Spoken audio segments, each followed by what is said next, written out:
Hi, welcome to the Motion Picture Notion. I'm your host, Gabriel Burton. I'm going to talk about American Pie 2. I'm not prepared to say that this is my favorite one. It is the one that I have watched the most because it came out around like my freshman year in high school. It was 2001. They've graduated high school and they are now kind of in this weird spot where they come back to their town, but things aren't quite the same because it's like their lives have sort of moved on, but kind of not at the same time. It's almost like their first year at college has been like a vacation. And it's sort of like, oh yeah, I get to come back home now. But then they come back home and it's kind of like, this isn't quite the same, is it?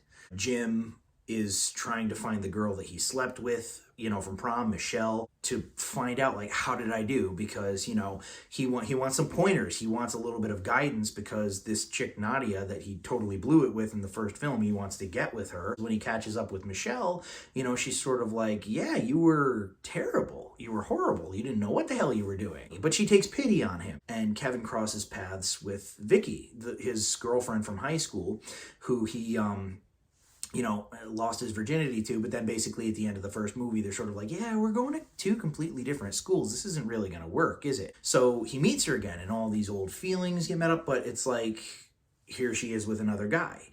And Kevin's being kind of like an asshole, like, well, who are you? While it's very understandable, he is being a dick. Finch is just weird Finch trying to get with Stifler's mom again, which is great. By the freaking way, Stifler. We'll get back to Stifler. We'll get back to him. But then, you got Oz, whose girlfriend is, at a university, and they're trying to do the whole long distance thing.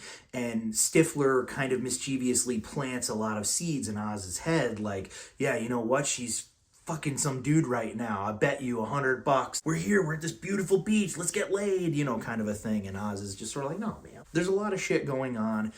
Some of it's a little bit more serious than others, but it all, again, continues with that theme, that very human theme. It's just the evolution of life. That's why I said American Pie isn't just about sex, it's about life. So, now we can get to Stifler. Now, Stifler in the first American Pie was just kind of an asshole. And that's great, everybody has that asshole friend. But in this movie, Stifler steals the freaking show. Inevitably, in order to rent this beach house, they have to all put in money for it. And it's expensive because it's on a beach. They're fresh out of college, so they don't have that much money. So they need another person to go with them. And it's Stifler. And the dude's just an ass. This one was really, to me, like Stifler's like ultimate, like this is where you were really like, dude, I love that guy. Because really, and also even in terms of relatability, everybody knows a Stifler, everybody has one in their group. So again, you get back to that relatability. The movie, it really does serve as a great companion piece to the first one. There's a lot of stories that come to a resolution, essentially, in a way that's very complementary to the original. And they easily could have just, frankly, left it with the two films. In the long run, I'm happy they didn't, but it was a very good companion piece to the original. It was, in my opinion, arguably just as good. I recommend all four of them, even the one that I don't like quite as much, but we'll get to that. But yeah, American Pie 2 is pretty nice. And that's all she wrote.